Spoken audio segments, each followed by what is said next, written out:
இன்னைக்கு நம்ம கையில இருக்கு பாத்தீங்கன்னா பிங்கோ சிப்ஸ். இன்னைக்கு நம்ம 20 ரூபாய் பாக்கெட்ல ஒன்னு வச்சிருக்கோம், 10 ரூபாய் பாக்கெட்ல ரெண்டு வச்சிருக்கோம். ஆக்சுவலா 5 ரூபாய் பாக்கெட்ல 4 வாங்கலாம் பார்த்தோம், ஃபுல்லா சுத்தறீங்க கிடைக்கல. அதனால 10 ரூபாய் பாக்கெட் ரெண்டு எடுத்துட்டோம். ரெண்டுத்தோட டேஸ்ட் வெயிட் செக் பண்ணிடலாமா?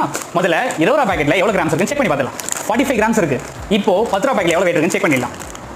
21 கிராம் இருக்கு. ஸோ ஈச் பாக்கெட் பார்த்தீங்கன்னா 21 கிராம் இருக்கு. ரெண்டு ஆட் பண்ணீங்கன்னா உங்களுக்கு 42 கிராம்ஸ் வரும். ஸோ இப்போ ரெண்டுத்தோட வெயிட் செக் பண்ணி பார்த்துலாமா? இப்போ 20 rupees பாக்கெட் ஓப்பன் பண்ணி நம்ம ஒரிஜினல் வெயிட் செக் பண்ணிடலாம். பாக்கெட்ல மென்ஷன் பண்ணது பாத்தீங்கன்னா 45 கிராம்ஸ் இருக்குது. பட் நம்ம ஒரிஜினல் வெயிட் செக் பண்ணதுல பாத்தீங்கன்னா 50 கிராம்ஸ் இருக்கு. நெக்ஸ்ட் 10 rupees பாக்கெட் நம்ம செக் பண்ணி பார்த்துலாம். இப்போ 10 rupees பாக்கெட் நம்ம ஓப்பன் பண்ணிடலாம். First packet. ஸோ 10 rupees பாக்கெட்ல பாத்தீங்கன்னா 21 கிராம் மென்ஷன் பண்ணிருந்தாங்க. நம்ம வெயிட் செக் பண்ணப்போ 22 கிராம்ஸ் வருது. இப்போ இன்னொரு 10 rupees பாக்கெட் நம்ம ஆட் பண்ணிடலாம். 10 rupees பாக்கெட்ல 21 கிராம் ரெண்டுத்தையும் சேர்த்தனா 42 கிராம்ஸ் இருக்கணும். பட் நம்ம வெயிட் மிஷின்ல செக் பண்றப்போ 44 கிராம்ஸ் வருது. பட் நம்ம 20 rupees பாக்கெட் செக் பண்ணி பார்த்தோம்னா 50 கிராம்ஸ் வருது. 10 rupees பாக்கெட் வாங்காம 20 rupees பாக்கெட் வாங்குனீங்கன்னா குவாண்டிட்டி நிறைய வரும். ஏன்னா நீங்களும் நிறைய சாப்பிடலாம். உங்களுக்கு பிங்கோ பிடிக்குமா இல்ல லேஸ் பிடிக்குமான்னு கமெண்ட்ல சொல்லுங்க. இந்த மாதிரி வீடியோஸ் நீங்க நிறைய பார்க்கணும்னா மறக்காம என்ன சப்ஸ்கிரைப்